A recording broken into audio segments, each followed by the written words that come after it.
사람에게는 공통점이 하나 있습니다. 이 죽음을 목전에 두고 이제 세상을 떠나게 되어서 다시는 자기가 살아있을 수 없고, 그래서 이제 그런 시기가 오면 누구나 다 가장 사랑하고 아끼는 사람들을, 가족, 형제, 친구, 친지들을 보고 싶어 하고, 그리고 그들에게 다시는 말을 할 수 있는 기회가 없기 때문에 그들을 가장 아끼고 위하는 그 말을 남기면서, 그리고 가장 자기가 아끼고 소중하게 여기는 그 것들을 유산으로 물려주면서 세상을 떠나는 것을 봅니다.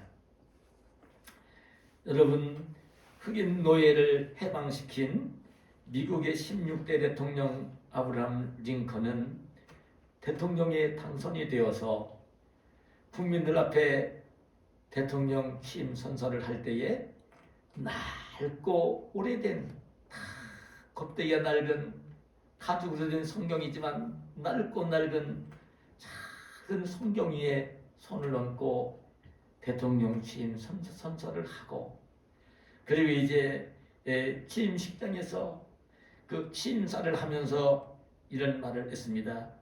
이 낡은 성경책은 바로 어머니께서 저에게 물려주신 가장 값진 유산입니다.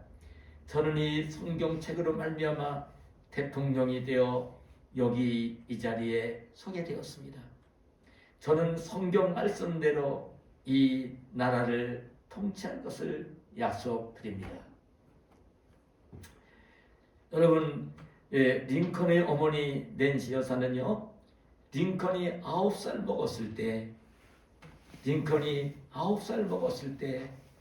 지금 대형이 말할 적에 그때 풍토병인 그 우유병으로 이제 세상을 떠나면서 9살 먹은 어린 아들 이 아브라함 링컨 어린 에이브를 손을 붙잡고 이런 유언을 남깁니다. 사랑한 아들 에이브야, 이 책은 나의 부모로부터 받은 성경책이란다. 내가 여러 번 읽어 낡았지만 우리 집의 큰 가보란다. 나는 내가 너에게 100에이커, 12만 평을 얘기하는 것입니다. 100에이커의 땅을 너에게 물려주게 된 것보다 이 한 권의 성경책을 너에게 물려주게 된 것을 진심으로 기쁘게 생각한다. 사랑하는 아들 에이브야, 너는 성경을 읽고 성경 말씀대로 살아가는 사람이 되어다오. 하나님을 사랑하고 이웃을 사랑해야 한다. 이것이 나의 마지막 부탁이다. 여러분, 9살 어린 나이에 어머니를 잃고 이제 자라면서 어머니가 남긴 그 유언을 기억을 하면서 이 링컨은 그 날마다 성경을 읽고 성경이 교훈하는 대로 살기를 힘썼습니다. 어머니가 너무 일찍 돌아가셨고 가난해가지고요, 초등학교를 다니다가 너무 집이 가난해서 링컨은요, 그 켄터키 주에 있는 그 시골에서 그 통나무로 지은 방 한 칸짜리 집에서 태어나서 자랐는데, 학교를 갈 나이가 되었을 때도 아버지는 너무나 집안이 어려우니까 학교를 보내지 않으려고 했는데, 참 그 엄마가 이 낸시 여사가 그 딸과 아들을 데리고요, 집에서 떨어진 곳에 그 숙소를 마련을 하고 아이들을 학교를 보냈습니다. 그런 가운데 그 누나와 그 딸과 어린 아들 이 링컨을 남겨두고 세상을 떠난 거예요. 그래, 그런 유언을 남겼던 거예요. 그래, 링컨은 초등학교도 졸업을 못했어요. 그 학교를 다니지를 못했어요. 그러나 늘 성경을 읽고 성경 말씀대로 살기를 힘쓰면서 독학으로 공부를 해서 변호사가 되었습니다. 그리고 낙선을 하다가 하원 의원으로 당선이 되었고 또다시 대통령에 출마했다가 떨어지기도 했지만 다시 출마를 해서 대통령에 당선이 되었습니다. 미국이 16대 대통령이 되었습니다. 그 어머니의 유언을 받들며 자란 이 아브라함 링컨은요, 대통령이 되어서도 어떤 얘기를 종종 했느냐면 그런 얘기를 했어요. 나는 어머니의 이름만 들어도 눈물이 납니다. 링컨이 한 말입니다. 그 하나님을 사랑하고 이웃을 사랑하며 살라고 하는 어머니의 그 유언을 받들어서 링컨은요, 대통령이 되고 난 뒤에 흑인 노예들을 불쌍히 여겨서 흑인 노예들을 해방시키려고 하는 일을 벌였습니다. 그 일 때문에 미국이 남과 북으로 나뉘어져서 남북 전쟁이 일어났지만 남북 전쟁을 승리로 이끌면서 흑인 노예를 해방시키는 인류의 역사 속에 가장 위대한 일을 정말 하나님을 사랑하고 이웃을 사랑하는 사람이 해야 되는 가장 위대한 일을 했던 것입니다. 역사적인 인물이 되었던 것입니다. 근데 여러분, 제가 우리 그 아이들에게, 청년들에게 얘기를 할 때에 그런 주문을 해요. 어머니, 아버지를 잘 공경해야 된다고, 효도해야 된다고, 아빠와 엄마가 무슨 말씀을 할 때는 잘 지키며 살아야 되는 거라고 늘 제가 가르칩니다. 난 우리 어린 손자들에게도 다른 주문을 하진 않지만 하나님을 잘 섬길 것과 엄마 아빠의 말씀은 언제든지 순종하며 살아야 될 것을 저는 주문을 합니다. 제가 인생을 살면서 깨달은 것이 바로 그것입니다. 부모를 공경하고 소중하게 여기고 그 부모님 말씀에 순종하며 자란 사람들이, 나이를 먹어서도 그렇게 사는 사람들이 다 성공적으로 귀한 사람이 되어서 사는 모습을 보기 때문입니다. 여러분, 아브라함 링컨이 어머니의 유언을 받았지만 어머니의 유언을 무시하고 어머니 말을 가볍게 여기고 자기 생각 좋은 대로, 자기 좋은 대로 성경을 멀리하고 살았더라면요, 학교도 못 다닌 이 링컨은요, 참 불쌍한 인생을, 이름도 없는 인생을 시골에서 그렇게 살다가 갔을 것입니다. 어머니의 유언을 가장 귀하게 여기며 인생을 살았을 때에 하나님이 그 귀한 복을 주셨던 것입니다. 여러분, 예수님은 하나님의 택하신 자녀들을 구원하시기 위해서 아버지 하나님의 보내심을 받아 육신을 입고 이 땅에 오셨습니다. 그 하나님이시면서도 육신을 입고 생활하시면서 그 하나님의 말씀 천국 복음을 들려주시고 마지막에는 정말 택한 지의 백성들이 죄 때문에 고통을 당하며 살고 있고 죄 때문에 하나님 나라 천국을 가지 못하고 지옥에 가는 불쌍한 것을 바라보시면서 예수님의 몸을, 그 참 죄를 지은 택한 백성들을 죄에서 속량하시기 위해서 십자가에 달려 대신 죽어주시고 그러고 난 때는 죽음을 이기고 부활하시고 승천을 하셨던 것입니다. 근데 예수님이 승천하시기 바로 직전에 예수님을 믿고 따르는 사랑하는 제자들에게 중요한 세 가지 말씀을, 오늘 말씀 속에 보면 세 가지 말씀을 하시고 있는 것을 봅니다. 사실 이 말씀은 우리가 날마다 성경을 읽고 예수님을 믿고 따르는 우리들에게 주시고 있는 바로 그 말씀이고 명령인 것입니다. 주님께서는 이 세 가지 명령을 하시면서 사랑하는 제자들이 지켜보는 가운데에 하늘로 승천해 올라가셨던 것입니다.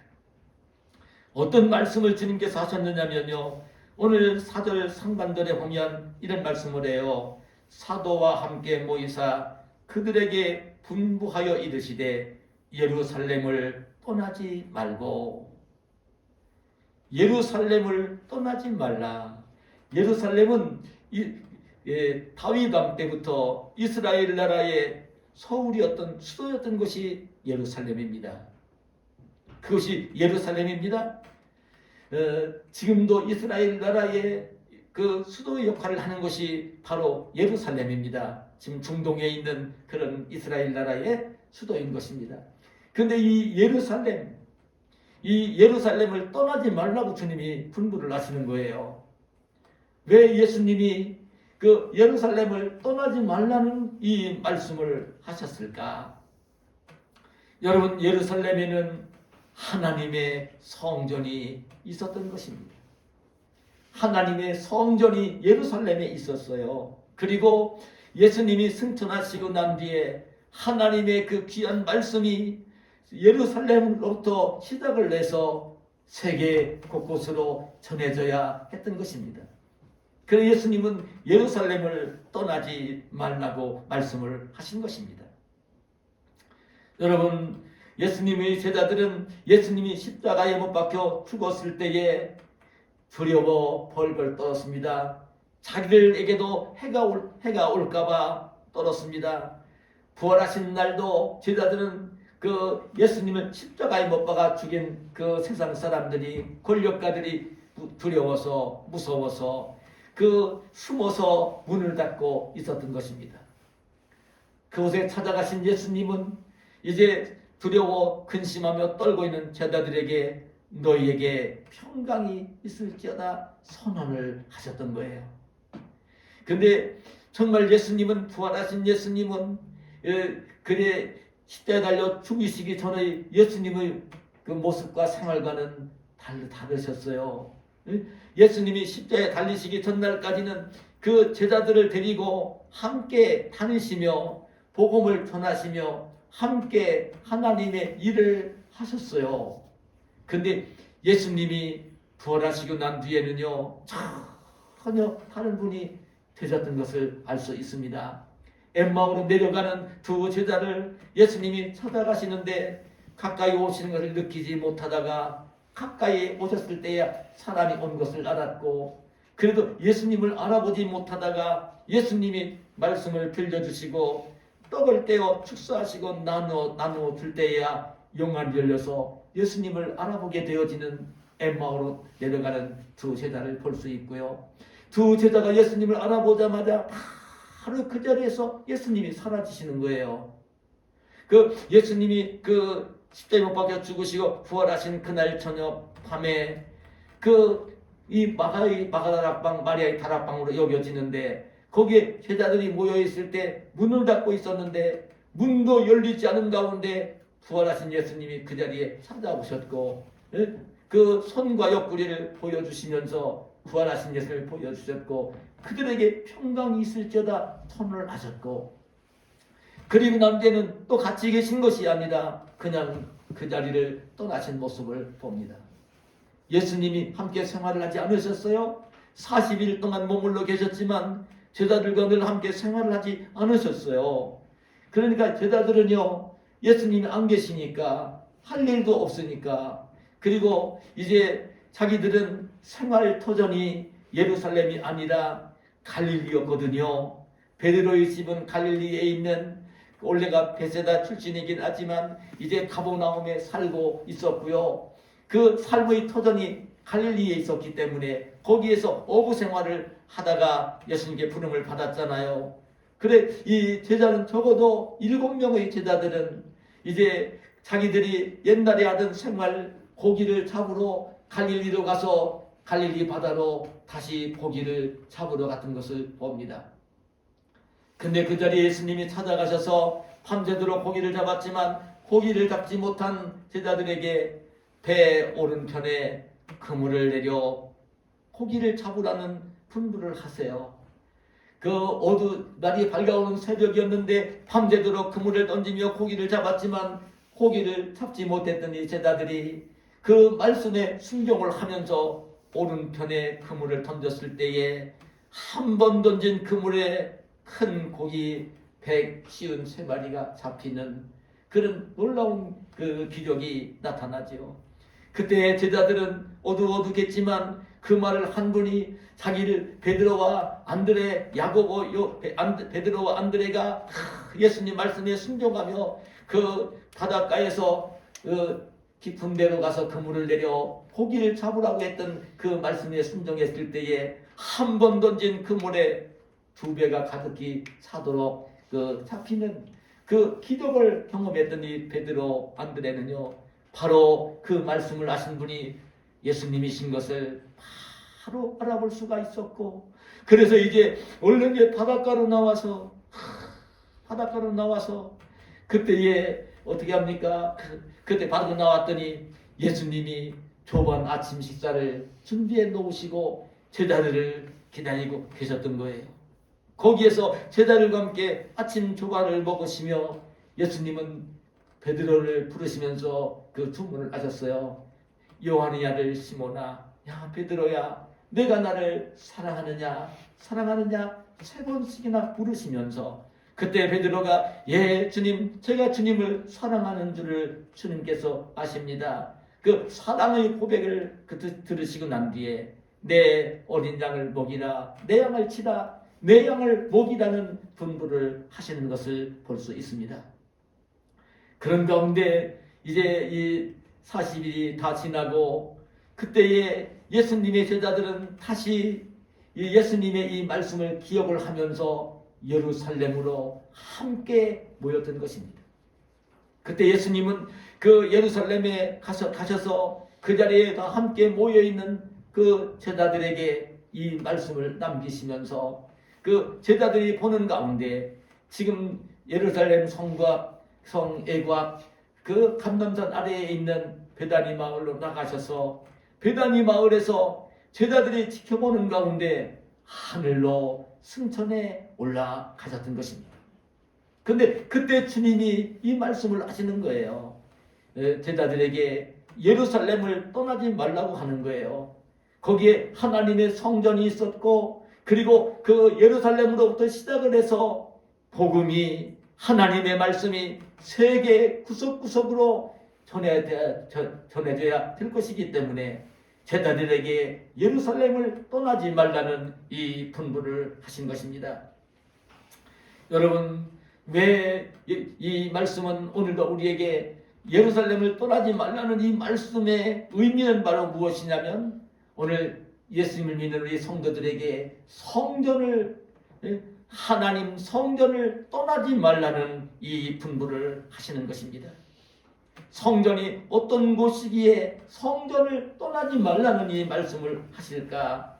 열왕기상 8장 29절에 보면 주께서 전에 말씀하시기를 내 이름이 거기 있으리라 하신 곳 이 성전을 향하여, 하나님의 성전은 하나님의 이름을 두신 곳이라고, 이름은 바로 하나님을 가리키는 거예요. 말씀하고 있고, 하박국 2장 20절에 보면 오직 여호와는 그 성전에 계시니 온 천하는 그 앞에서 잠잠할지니라 말씀을 하고 계시고, 시편 11편 4절에 보면 여호와께서는 그의 성전에 계시고 여호와의 보좌는 하늘에 있으며 말씀하고 있고, 그리고 미가서 1장 2절에 보면 백성들아 너희는 다 들을지어다, 땅과 거기에 있는 모든 것들아 자세히 들을지어다, 주 여호와께서 너희에게 대하여 증언하시되 곧 주께서 성전에서 그리하실 것이라. 주께서 성전에서 그리하실 것이라. 무슨 말씀입니까? 하나님은 안에 계신 곳이 없이 어디에나 다 계신 분입니다. 영이시라 어디에나 다 계신 분입니다. 그러나 하나님은 어디에나 계신 분이지만 특별히 하나님의 이름을 두신 곳, 하나님이 특별한 사랑과 관심을 가지고 주야로 지켜보시는 곳, 그것이 바로 하나님의 성전인 것입니다. 하나님의 성전은 성별된 곳입니다. 하나님의 백성들이 구약시대부터 그 예배를, 제사를 드릴 때 성막으로 올라가서 그 제사를 드렸고요. 그리고 이제 정말 그 백성들이 예수님 당시에도 그 어떤 정결 예식을 행한다든지 제사를 드릴 때는 성전으로 올라가 제사를 드리고 있는 그런 그 모습이 그려집니다. 오늘날도 이 하나님의 성전은요, 성도들이 모여 하나님을 찬송하고 하나님께 기도하고 하나님께 예배를 드리며, 오늘도 하나님이 세우신 종들을 통하여 하나님 말씀이 선포되게 하시고 하나님 말씀을 듣게 하시고, 그리고 함께 모여 예배를 드리는 성도들이 사랑으로 함께 교제를 나누는 곳, 이곳이 바로 성전인 것입니다. 하나님의 말씀이 선포되는 곳이 성전인 것입니다. 그래서 실로의 성막이 실로에 있을 때에, 그때에 어린 사무엘은 성막에서 자라면서 하나님의 음성을 그 성막에서 들었던 것입니다. 이사야 선지자는 성전에 올라가 기도를 하다가 성전이 변하여 하나님 나라가 되어지는 그 경험을 했고요.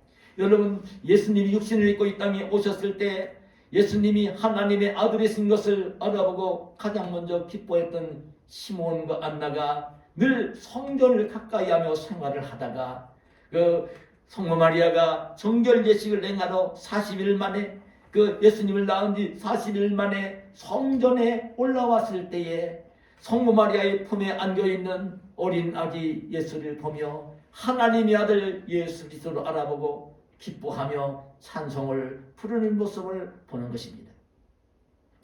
여러분, 예수님이 공생의 사역을 시작하시면서 성전은 반드시 성결되어야 되는 곳이기 때문에 그때 장사꾼들과 돈 바꾸는 사람들이, 그리고 제사장들과 결탁을 해서 성전을 더럽혔을 때에 성전에 올라가 성전을 정화하시는 일을 하신 것을 볼 수 있고요. 공생의 마지막에도, 고난주간에도 다시 성전에 올라가 더럽혀진 성전을 정화하시는 모습을 보는 것입니다. 여러분, 그 성전을 사모하며 성전을 마음 중심 속에 품고 사는 사람이 복이 있는 것입니다. 성전을 향하여 기도하고 성전에 올라와 예배를 드리고 성전에 올라와 함께 예배를 드리며 믿음의 형제들과 교제를 나누는 사람이 영적으로 건강하게 살 수 있는 것입니다. 여러분, 성전을 사모하며 사는 성도가 되시기를 바랍니다. 성전이 멀리 있어서 자주 올라올 수 없고 주일 날에만 올라올 수 있는 형편이지만 날마다 성전을 사모하며 성전을 향하여 고개를 돌리고 머리를 숙여 기도하며 사시는 우리 성도님들이 저와 여러분이 되시기를 축복합니다. 여러분, 두 번째로 예수님이 하신 말씀이 있습니다. 4절 하반절 이하 5절을 보면 이렇게 말씀합니다. 내게서 들은 바 아버지께서 약속하신 것을 기다리라. 요한은 물로 세례를 베풀었으나 너희는 몇 날이 못되어 성령으로 세례를 받으리라. 너희는 몇 날이 못되어 성령으로 세례를 받을 거다. 세례를 받으라. 몇 날이 못되어. 예수님이 이 말씀을 하시는 거예요. 예루살렘을 떠나지 말라고 하시면서 바로 이어서 하시는 말씀이 뭐냐면, 너희는 몇 날이 되지 않아서 성령으로 세례를 받게 될 거라고 이렇게 말씀을 하신 것입니다. 여러분, 몇 날이 못 되어라는 이 말은 지금 예수님이 승천에 올라가시 직전에 이 말씀을 하신 말씀이니까, 승천에 올라가시고 난 뒤에 열흘이 지나 오순절에 성령이 불같은 성령으로, 바람 같은 성령으로 임하셨던 것을 볼 수가 있는데, 바로 열흘 뒤에 오순절에 성령이 임할 것이니까 너희들은 그 성령의 세례를 받으라는 이 말씀을 주님께서 하신 것입니다. 여러분, 저는 이 말씀을 묵상을 하면서 듣는 더 세미한 하나님의 음성이 있습니다.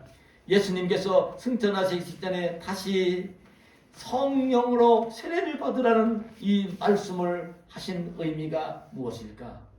아니, 제자들은 지금까지 하나님의 성령을 알지 못했고 성령을 받지 못했었을까? 저는 그렇게 여겨지지 않습니다. 제자들은 이미 성령에 대해서 알고 있었고 성령을 받기도 한 것을 알 수 있습니다. 왜냐하면 예수님이 시대가 전에 공생의 말기이긴 했지만 가이사랴 빌립보 지방에 가서 예수님이 제자들에게 예수님이 어떤 분이신가를 제자들이 알기를 원해서 묻지 않습니까? 사람들이 인자를 나를 누구라고 하느냐 먼저 물으시고 그 선지자 중에 하나라고 이야기할 때에 그때 예수님이 제자들을 향해서 그럼 너희는 나를 누구라고 하느냐고 정확히 물으십니다. 그때 예수님의 그 질문을 받은 베드로가 대답을 합니다. 주여, 주는 그리스도시요 살아계신 하나님의 아들이십니다. 예수님을 주님으로 그리스도로 살아계신 하나님의 아들로 베드로가 고백을 합니다. 그 말을 들을 때 예수님이 얼마나 기뻐하셨는지 모릅니다. 야, 시몬아, 야, 베드로야, 참 내가 복이 있다, 복이 있도다. 이를 내가 주로 그리스도로 살아계신 하나님의 아들로 알게 하시니는 혈육이 아니라 하늘에 계신 내 아버지시니라.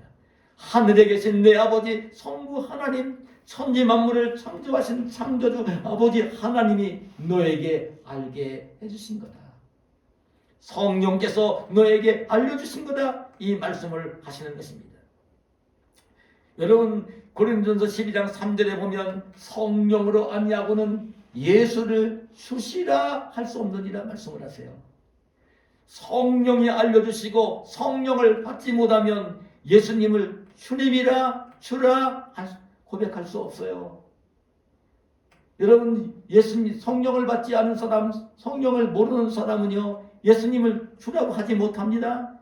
그리스도 구원주 그리스도라고 얘기하지 못합니다. 살아계신 하나님의 아들로 알아보지를 못합니다. 근데 이미 알아보고 있었던 거예요. 제자들이 예수님이 하나님의 아들이시고 주님이시고 살아계신 하나님의 아들이신 것을 알고 있었다고요. 성령을 받았다고요. 그런데 성령을 받았지만 오늘 주님께서는 오늘 이 말씀을 승천하시기 전에 너희는 몇 날이 못되어 성령으로 세례를 받으리라.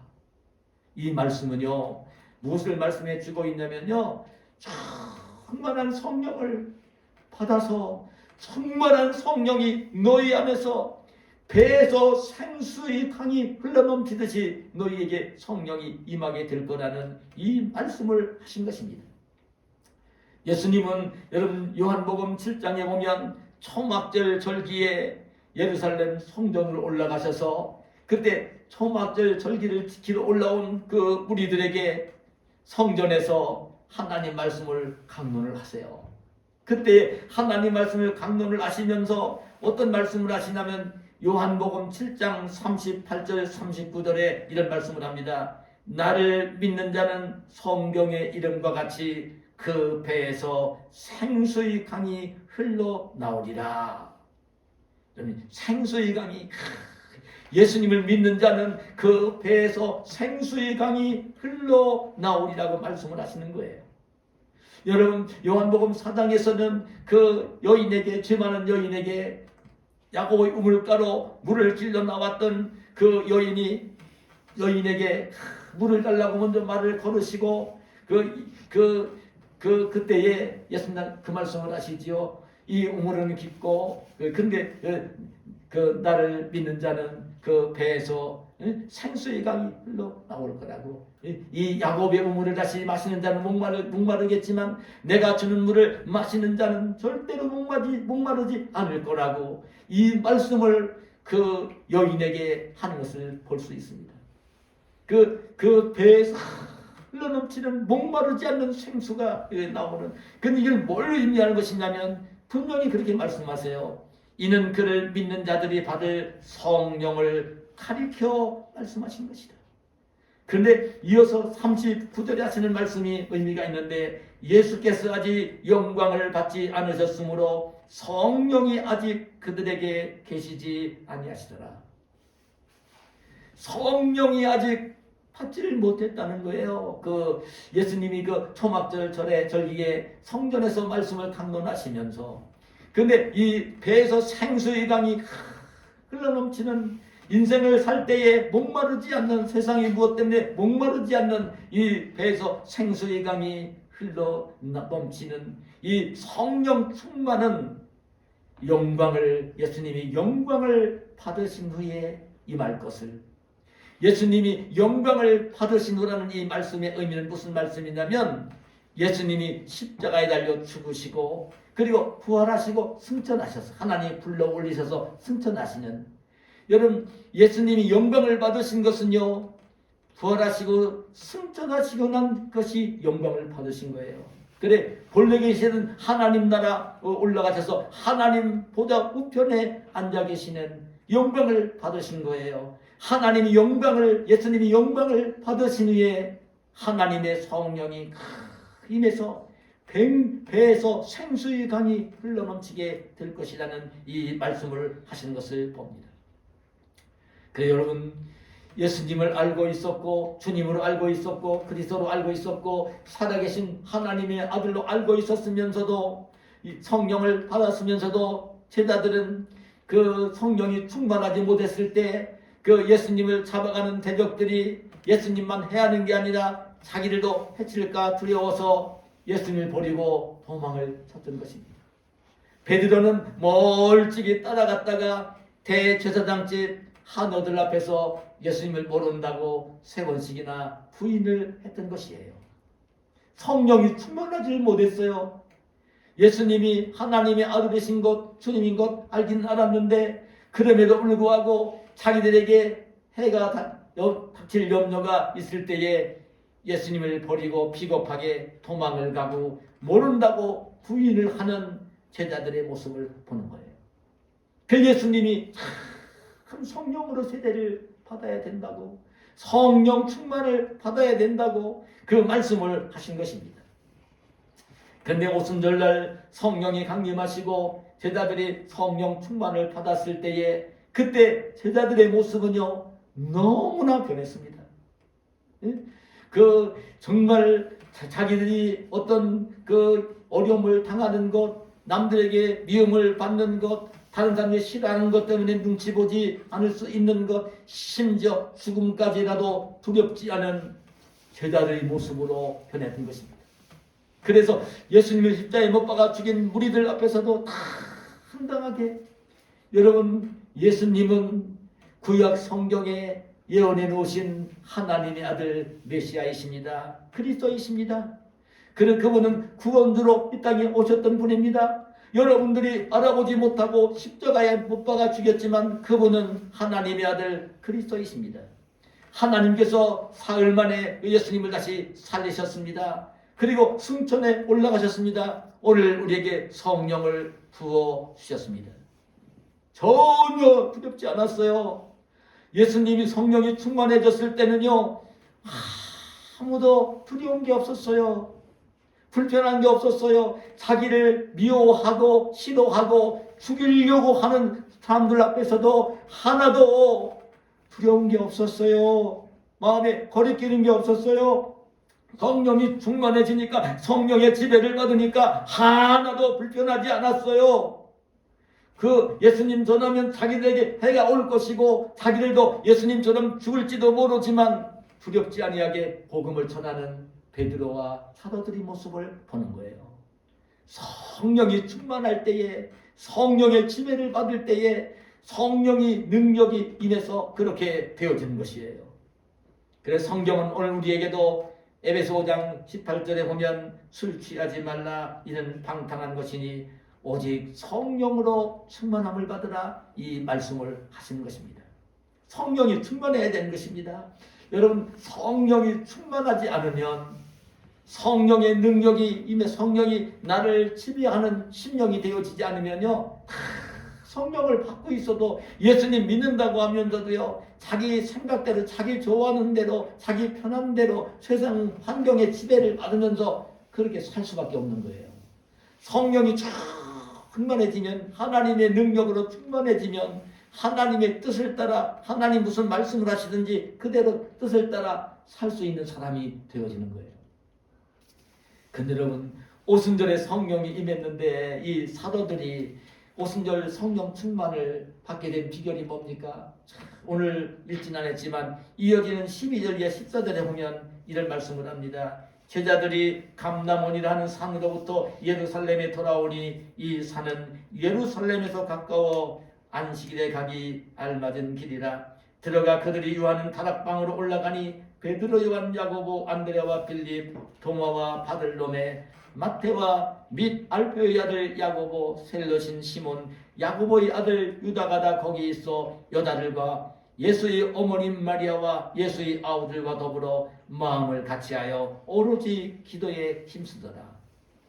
여러분, 이 사도들이 주님 말씀하신 그대로 열흘이 지나고 난 뒤에 몇 날이 안 되어서 성령 충만을 받았어요. 근데 그 비결이 뭐냐면 그 제자들은 예수님의 이 말씀을 들었을 때에 그 순종을 하면서 그 예루살렘을 얼마든지 반드시 떠나야 되는 사람들이었거든요. 거기 삶의 터전이 없었으니까요. 집도 거기 없었고 일터도 없었고 뭐 거기 예루살렘에는 정말 제사장들이나 귀족들이나 그리고 돈 많은 부자들이나 공회의원들이나 이런 사람들만, 돈 많은 사람들만이 주로 살고 있었고요. 가난한 사람들이 살고 있는 것이 아닙니다. 예루살렘은 그런 곳이었습니다. 그러니까 살 터전이 없는 곳이에요. 예루살렘을 떠날 수밖에 없는 사람들이었어요. 그런데 참 놀랍게도 예수님이 승천에 올라가시는 모습을 지켜본 이 제자들은 예루살렘을 떠나야 될 사람들인데 떠나지 아니하고 다시 예루살렘 성으로 돌아와서 그래도 이 마리아, 마가 요한의 다락방 있는 걸 보면요, 예수님의 제자들 최후의 만찬을 나누신 장소 아닙니까? 이 구부로 출신입니다. 이 마리아는 부자였던 것입니다. 아들 마가도 부자였던 것입니다. 그렇기 때문에 예루살렘 성내에 그 2층 다락방을 가지고 있는 적어도 120명이 들어가서 기도를 했는데 함께 모일 수 있는 다락방을 가진 부자였던 것입니다. 예수님이 거기에서 제자들 데리시고 최후의 만찬을 나누셨고 거기에서 성찬 예식을 제정하셨고 제자들에게 말씀을 강론하셨던 장소입니다. 거기를 모인 겁니다. 거기에 모여서 예루살렘 떠나지 아니하고 모여서 한 일이 뭐냐면 열흘 동안 합심해서 함께 기도를 했던 것입니다. 그랬을 때에 하나님의 성령이 불의 혀같이 갈라지는 성령이, 바람 같은 성령이 임했던 것입니다. 성령 충만이 임했던 것입니다. 성령 충만을 받은 이 제자들은요 하나도 두렵지 않았어요. 그래서 예수님을 전하면서 당일에 오순절 당일에 3,000명이 회개하고 돌아와요. 세례를 받아요. 예루살렘 교회가 채워졌던 것입니다. 여러분, 저는 오늘도 하나님의 성령 충만을 하는 비결이 있습니다. 성경을 묵상하다 보면, 깊게 묵상하다 보면 들려오는 음성이 있는데 성령 충만을 말씀하시면서 술 취하지 말라 말씀하시면서 오직 성령으로 충만함을 받으라는 말씀을 하시는데, 술 취하면 술의 지배를 받고요, 성령이 충만하면 성령의 지배를 받아요. 근데 왜 하나님은, 예수님은 이 술 취함과 성령 충만을 비교를 했을까? 거기에 깊은 의미가 있습니다. 여러분, 술 취하면 항상 취해 있는 게 아닙니다. 시간이 지나면 깹니다. 여러분, 술 취했을 때는 술의 지배를 받지만 술이 깨어나면요 지배를 받지 않습니다. 그런데 성령 충만도 똑같습니다. 성령 충만하면 성령의 지배를 받으면서 이 성령이 인도하는 대로 생활이 되어지는데, 성령 충만은 한번 성령 충만 받았다고 해서 계속 충만해 있는 게 아닙니다. 계속 있어지지 않아요. 성령 충만은요 날마다 이어지는 게 아닙니다. 성령 충만을 받은 사람도 정말 영혼의 양식인 하나님 말씀을 멀리하고 영혼의 호흡인 기도 생활을 하지 않으면 성령 충만이 되지를 않아요. 여러분, 예수를 믿는다고 하는 것은 믿으면 성령을 받은 사람이고, 성령을 받으면 죽었던 영혼이 살아난 사람이에요. 죽었던 영혼이 살아난 사람이에요. 영혼이 죽었었는데 살아난 거예요. 근데 육신의 양식을 우리가 먹어야 육신의 몸이 건강하잖아요. 육신의 양식을 날마다 먹어야 건강하고 숨을 쉬어야 살 수 있잖아요. 근데 영혼은요, 영혼의 음식은요, 하나님 말씀인 성경 말씀이에요. 영혼의 양식은 하나님의 말씀이에요. 그게 영혼의 양식이에요. 영혼의 호흡은 기도예요. 그게 말씀을 계속 먹어야 되고 기도하는 생활을 할 때만 늘 성령이 충만할 수 있는 것이에요. 여러분 신앙생활할 때에 정말 늘 성령 충만하기를 원하면 다른 방법이 없어요. 목사도 다른 방법이 없어요. 하나님 말씀, 성령으로 충만하려면 날마다 영혼의 양식인 하나님 말씀 성경을 읽으며 먹어야 되고 늘 쉬지 말고 깨어 기도하는 생활을 할 때만 성령이 충만할 수 있는 것이에요. 그렇지 않으면 성령 충만할 수가 없는 것이에요. 주님은 성령 충만하기를 요구하셨어요. 그래서 제자들도 사도행전을 보면 제자들이 예수님 대신 복음을 전한 역사를 기록한 것입니다. 1장부터 12장까지는 베드로가 중심이 됐고요. 13장부터는 바울 사도의 전도하는 전도의 내용들을 기록해 주고 있는 것이 사도행전이에요. 근데 제자들이 한 일이 뭐냐면 하나님 약속을 붙잡고요. 힘들고 어려운 일 생길 때마다 엎드려 함께 기도한 것입니다. 기도하면 땅이 진동하면서 성령이 임합니다. 바울과 실라가 빌립보 감옥에 갇혀서 그 고통 중에도 찬송하고 기도하니까 성령이 임해서 옥토를 다 흔들어 버립니다. 그래 논문이 열리게 합니다. 이런 말씀과 이 기도가 있을 때에 하나님의 성령으로 언제나 충만할 수 있는 것입니다. 저와 여러분이 날마다 성경을 읽고 날마다 깨어 숨을 쉬듯이 기도하며 사시는 저와 여러분이 되시기를 축복합니다. 그 다음에 한 가지만 더 말씀을 드리면 오늘 8절에 그럽니다. 오직 성령이 너희에게 임하시면 너희가 권능을 받고 예루살렘과 온 유대와 사마리아와 땅끝까지 이르러 내 증인이 되리라 말씀하십니다. 근데 이 말씀을 묵상할 때 듣는 제 영성이 있는데요. 여러분 예수님이 이 말씀을 하시는 거예요.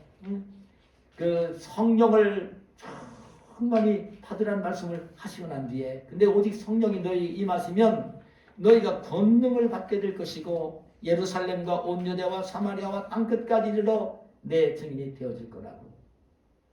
근데 이 말씀의 의미를 우리는 이렇게 했지만 원문을 그대로 제가 좀 해석을 한다면 그런 말씀입니다. 성령이 너희에게 오시게 되면 너희가 성령을 받게 되어지면 권능을 받게 될 것이고 예루살렘과 온 유대와 사마리아와 땅끝까지 이르러 내 증인 나를 본 목격자 나에 대한 목격자가 되어질 것이라는 오늘 이 말씀이 성령이 임하게 되는 것도 여러분 받게 되어지는 것으로 이렇게 기록을 해주고 있고요. 성령을 받으면 권능이 임하게 되어지면서 그냥 성령이 시키는 대로 그 예수님의 증인이 예수님을 전하는 복음을 전하는 증인이 될 것이라는 이 말씀은요. 성령이 충만하지 않으면요 절대로 복음 못 전합니다. 꼭 아셔야 됩니다. 성령이 충만하지 않은 사람은요 절대 복음을 전하지 못합니다.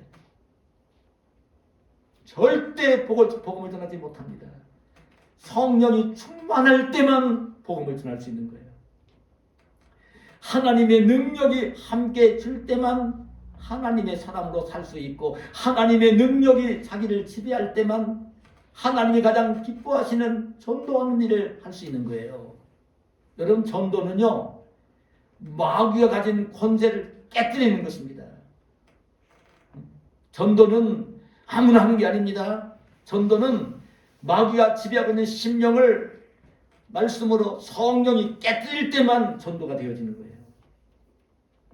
근데 목사라도 장로라도 권사라도 여러분 마귀가 지배하는 심령을 깨뜨릴 수 없어요.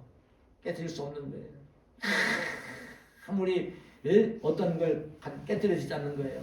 그 마귀가 지배하는 그 심령, 마귀의 능력 권세를 깨뜨리고 그 심령에게 복음을 전하고 그 심령이 변화되어지게 하는 것은 하나님의 성령이 충만하게 임해서 성령의 능력이 역사하실 때만 그게 되어져요. 여러분, 성령 충만하지 않으면 마귀의 권세를 이기지 못합니다. 그래서 주의 백성들은 성령으로 충만해야 되는 것이에요. 반드시 성령이 충만해야 되고, 그러고 난 데는 이웃을 향한 최고의 사랑은 전도입니다.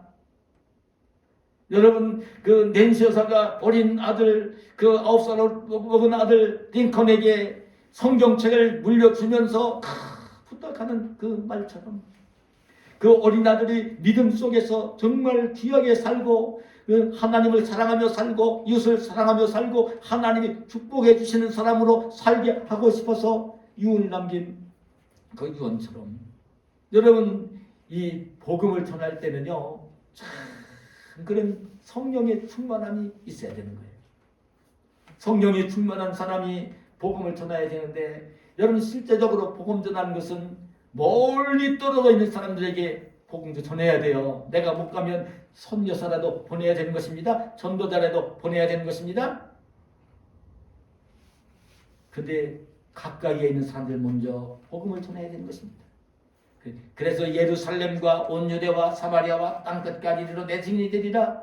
복음이 예루살렘부터 시작을 해야 되는 거예요. 내가 복음을 전할 때는 나랑 상관없이 멀리 있는 사람들하고 복음을 전하는 게 아닙니다. 내가 복음을 전할 때는 나와 함께 살고 있는 가족들에게, 형제들에게, 친구와 친척, 친지들에게 복음을 전하는 것입니다. 내가 생활하며 만나는 친구들에게, 직장 동료들에게, 그리고 내가 생활하며 만나게 이웃들에게 복음을 전하는 것입니다. 그런 사람이 복음 전하는 거예요. 학교 다닐 때 함께 학교에 다니는 학교 친구들에게 복음을 전하는 거예요. 내가 만나지 못할 사람들에게 복음 전하라는 이야기가 아닙니다. 그런 사람들에게 복음을 전하라는 것입니다. 근데 여러분 아셔야 됩니다. 복음을 전할 때는요, 성령의 능력으로 복음을 전하면서도 하나님의 성령이 지배하는 심령이 되어져서 그 상대방을 향해 그리스도의 사랑으로 상대방을 섬기면서 복음을 전할 때에 복음이 전해져요. 자기가 희생을 하며 상대방을 섬기면서 복음을 전할 때에 복음의 향기가 함께 나서, 예수님의 향기가 함께 나서 복음이 전해지는 거예요. 자기는 희생하지 않냐고 섬기지 않으면서 이력이면서 누구에게 복음을 전하면요, 상대방은, 마귀는 이길 수 없어요. 상대방은 마음문을 열어주지 않아요. 상대방이 어찌하든지 간에 사랑으로 희생으로 섬기면서 그 마음을 열게 만들고, 예수님의 사랑으로 마음을 열게 만들고 복음을 전할 때에, 그때에 복음이 전해지는 것입니다. 그리고 여러분, 복음 전할 때에 이 이야기는 오늘도 꼭 하고 싶은데, 참 눈물의 기도가 있어야 돼요. 믿지 않는 부모에게 복음을 전한다는 게 가장 어려워요. 예수님 안 믿으려고 하는 자식에게 복음을 전하는 게 가장 힘들어요. 나랑 가까이 있는 친구에게, 친척에게 복음을 전하는 게 가장 힘들어요. 왜냐하면 내 생활을 너무나 잘 알고 있잖아요. 얼마나 힘든지 몰라요. 근데 하셔야 될 내용은, 그러기 때문에 자신의 희생이 필요하고 눈물의 기도가 필요한 거예요. 믿지 않는 부모를 볼 때에 믿지 않으면 그 영혼이 어떻게 될 것인가를 바라봐야 되는 거예요. 세상 끝날 주님이 오실 때 그 모습을 바라봐야 되는 거예요.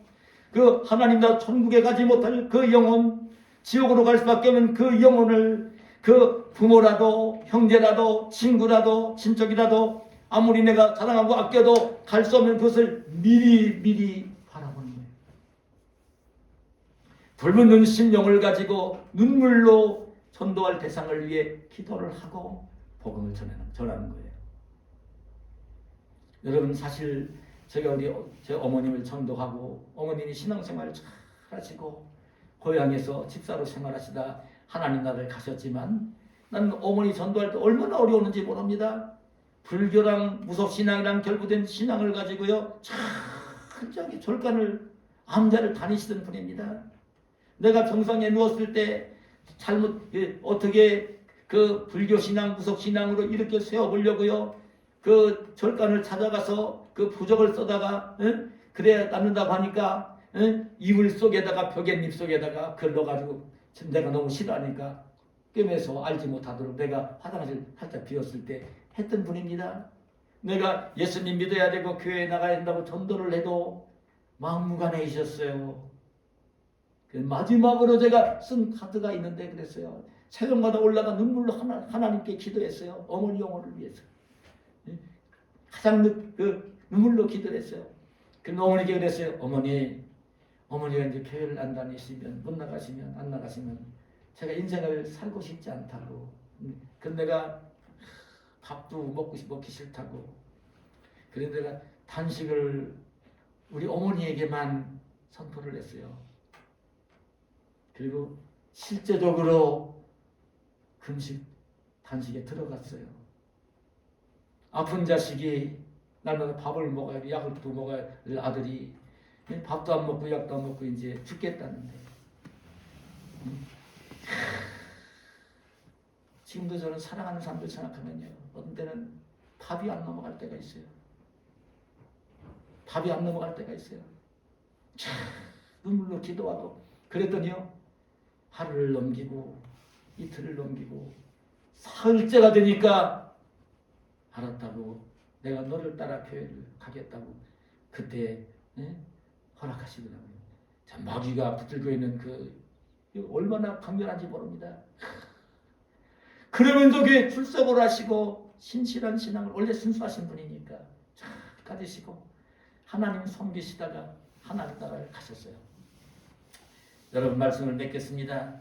오늘 주님께서는 우리에게 말씀을 하십니다. 예루살렘 성전을 떠나지 말고 마음속에 품고 살라고 하십니다. 성령으로 충만함을 받으라고 하십니다. 예수님의 증인이 되라고 하십니다. 여러분, 오늘 저희들이 하나님 말씀을 가까이 하고 그 기도하는 생활로, 성령이 충만한 생활로 날마다 만나는 이들에게 복음을 전하며 사시는 저와 여러분이 되시기를 예수님의 이름으로 축원합니다. 하나님 감사합니다. 오늘 우리를 사랑하시고 이 귀한 시간 불러주시고 오늘도 주의 백성으로 이 땅을 소중하게 귀하게 살기를 원하셔서 귀한 말씀 들려주셨사오니 감사합니다. 예수님이 지상생애를 마치시고 부활하시고 승천하시기 직전에 사랑하는 제자들에게, 오늘 예수님 믿고 따르는 우리들에게 간곡히 부탁하시는 성전을 가까이 하며 살라고 하시고 성령 충만 생활을 힘쓰라고 하시고 만나는 이웃들에게 예수님의 증인이 되어 달라고 하시는 이 말씀을 들었사오니 주님, 저희들이 이 말씀을 마음속에 담고 오늘 이 말씀에 순종을 하면서 하나님의 사랑으로 이 땅을 귀하게 사는 저희들 모두가 되게 하여 주시옵소서. 예수님의 이름으로 기도하옵나이다. 아멘.